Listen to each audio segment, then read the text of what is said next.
What's that? Yes. I'd like to call this meeting of the Ellsworth Planning Board to order, September 4th, 2019. Can we introduce ourselves, please? Dave Burks. Rod Sart. Nelson Gill. John Fink. John DeLeo. Rick Lyles. Thank you. Second item of business is adoption of the minutes from August 7th. Is someone prepared to make a motion regarding the minutes? So moved. Any changes or corrections? Hearing none. All in favor of adoption of minutes? Thank you. I should note that we have here the 4 full members of the planning board. And that means the alternates will not be voting this evening, although So I go home? they are expected to take, to participate as much as they wish. Third item is revision to an approved subdivision titled Short Street Subdivision, Plan File 2822, amended from Plan File 21-154 by Vasiliki Katsifiris Silsby on behalf of Eagles Lodge Incorporated.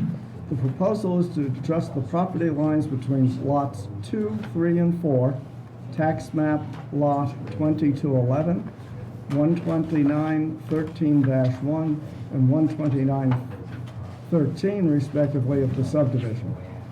The proposal would give Lot 2 approximately 20 feet of additional road frontage on High Street. Overall, the proposal would increase the size of Lot 3 while reducing the size of Lot 2 and Lot 4. All the subject property is in the commercial zone. Is someone representing the applicant, please? Good evening. Good evening. And for the record, just state your name, please. Vasiliki Katsifiris Thank you. Silsby. Go ahead, tell us about it. We're here to amend lot number 2 on Short Street subdivision, which fronts on Route 3. It's up by Eagles Lodge Motel. I'm representing Eagles Lodge Incorporated. And just tell us what is involved in this application, please. So what we're doing, we're amending lot number 2. We're shortening, taking away some of the rear land and widening it by just under 20 feet. It's going to be 20,145 square feet. And it's the property that the current Prompto building is located on.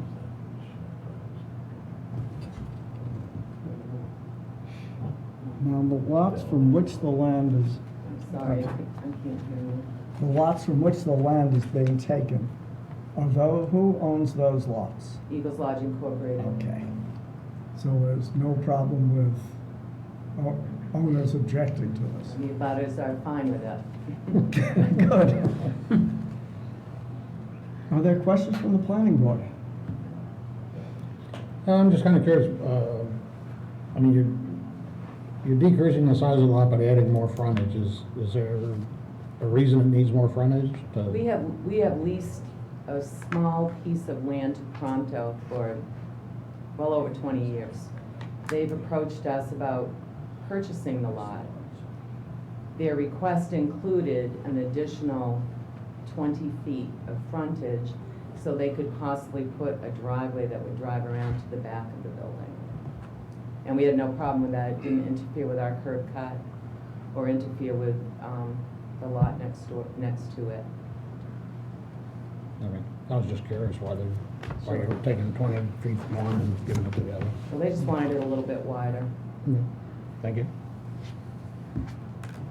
Lot 2 will no longer have adjacency to the Darbo Inc. land and back. Are there any right-of-way or access issues No. to Lot 2? Eagles Lodge Inc. will be retaining the back land, and it will be joining another lot. Which has nothing to do with this application today. That's right.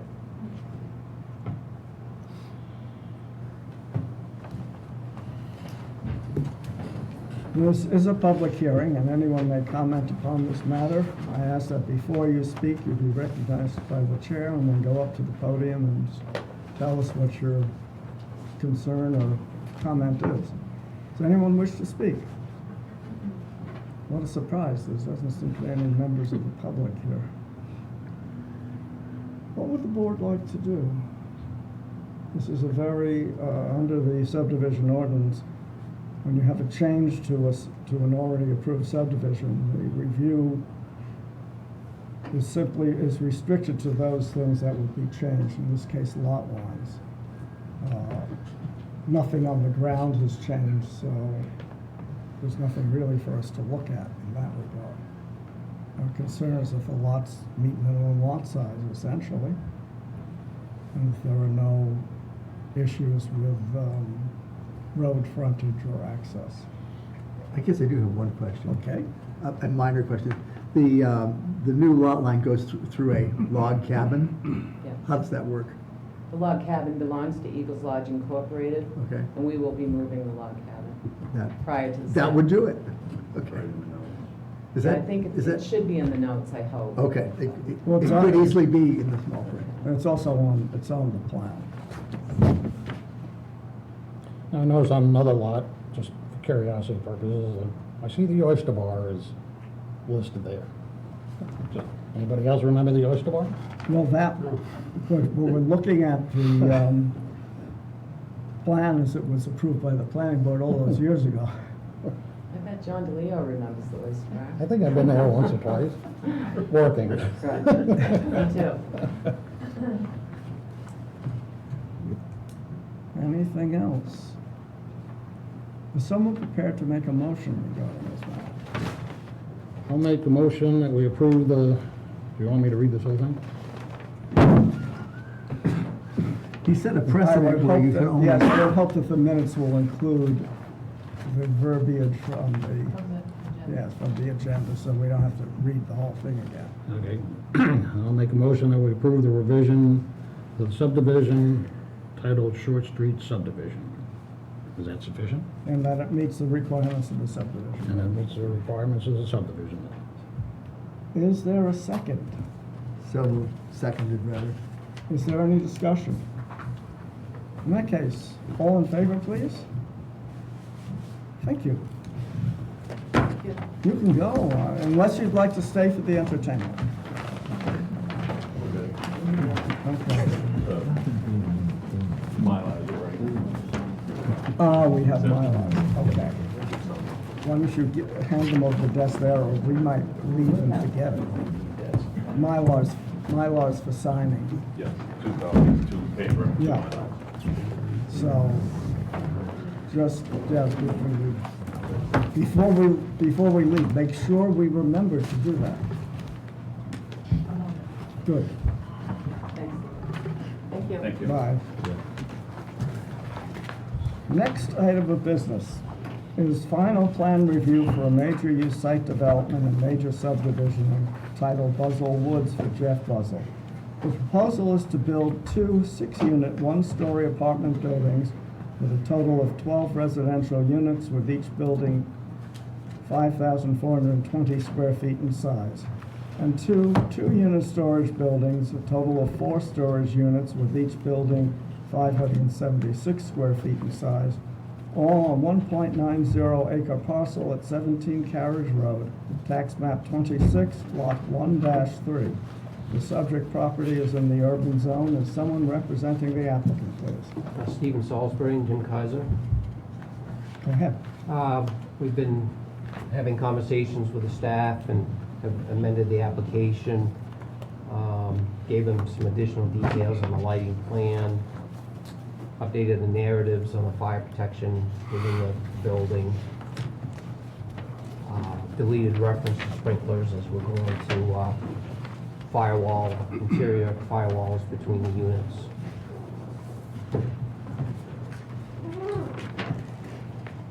I believe that was it, and we got confirmation from MDOT that no changes needed at the intersection of Carriage Road, Route 1. I believe that was the extent of our changes. And those changes are reflected on the current plan? Yes. Are there questions from the planning board? As I recall, one of the sticking points last time was the fire protection stuff. And that's been, from a one of the things that was here, that's all been resolved to your satisfaction? Yes. I have a question from a procedural standpoint. I was not here at the last meeting, although I did watch the video. And having to do with the issue of a subdivision not being in compliance, proceeding with this project or any other project, that there was an issue of whether it could actually go forward, and it seemed to be that the consensus was that there was nothing in the ordinance to prevent that. It used to be. But I found a phrase in the ordinance, on the subdivision ordinance, in the final approval and filing, that no plan shall be approved by the board as long as the subdivider is in violation of the provisions of a previously approved plan. And can you explain, if that's the case, does that apply here? If it does, why are we proceeding? Are you referring, John, to the other end of the lot? Yes. Okay. The subdivider that's doing this project is in compliance. We're gonna be dealing with the other one. We didn't wanna bring them both together because, the applicant has a time frame here, I think on the closing. So I talked to the owner of that property, they're all set to go as soon as this is approved. Because it's two different people. If, the way I understood that, and we had that out on the Bucksport Road years ago when I came here, we couldn't allow a developer to do another subdivision because until he brought the road up in his first subdivision up to city standards. So, and that's up to the board to decide how you look at it. But my interpretation is Steve Joy as the developer is making an amendment and no, we're not increasing the lots or anything. The other one we're gonna deal with in a month or so, that was created because they did create a lot. And because they changed the name, it's not in his name, it's in a corporation name, that's what created the subdivision. And it was because they didn't catch that thin line that connects that lot to the other subdivision. So, the eye doctor, the piece of property, did he buy that from Steve Joy? That Was was it a all one big lot. piece? That was a lot in the subdivision, yes. And that's up to the planning board to make that determination, whether it can go forward. Well, I'm thinking more in future, if this comes up again. I mean, I certainly don't want to delay Mr. Oh, Buzzard. right, and I But understand, it- but staff it was wasn't aware- confusing, like- We weren't aware of it until 2 weeks after the applicant had already, we were going to the second meeting when we found Yeah. out about it. I guess my biggest issue is if that issue comes up again, is like, and we keep a project from going forward, somebody says, well, you allowed Jeff Buzzell to do it, why aren't you allowing me? I think we can offer a good argument on this one. Okay, thank you. Can, I'm sorry. Go ahead. Can we approve it contingent on the other thing being cleaned up somehow? It's getting the best of both worlds. Well, we could, but there is that issue of the deadline. This is not a situation Oh, the so with the applicant contingency created. would still be on the deadline. so. Yeah, it's not an issue that this applicant has created. And we have pretty good assurances that this will be cleaned up, it'll be before us. So- And now that's reflected in the minutes, so. That's right. Yes. I assume this is recourse if Dr. Piazza doesn't clean up the subdivision, you issue a notice of violation. Right, we have legal grounds to go forward if we need to. The correspondence I've had around Piazza has been outstanding, and the surveyor who did the work, so. Other questions? Rick had asked the general question about fire protection, but I wanted to ask the specific question about the hydrants, just to close the book, because in our previous minutes, we do talk about hydrant distance, and that was a conversation that was still ongoing. I understand it's resolved, but I'd like to understand what the resolution was, given that we had two different measurements to the hydrant distance, and one seemed to be out of compliance. What was the resolution there? Okay. The applicant actually came forward sometime around the 18th or so and decided that they would utilize the required high challenge firewalls by NFPA 221, which when installed in the building between the second and third apartment and the fourth and fifth apartment, creates what the code allows as 1 and 2 family dwellings. Once the building is sectioned off into 1 and 2 family dwellings, that actually allows the hydrant distance to be expanded from 400 feet to 650 feet. Okay. 400 feet is basically for commercial buildings, for buildings other than 1 and 2 family dwelling. 650 feet is for 1 and 2 family dwellings as far as its distance is concerned. So with the application of the firewalls, converts these into 1 and 2 family dwellings and allows for that 650 feet distance. Thank you. Okay.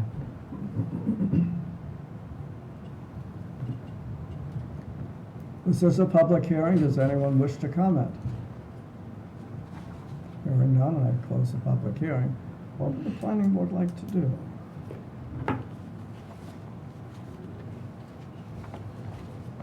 Evidently nothing.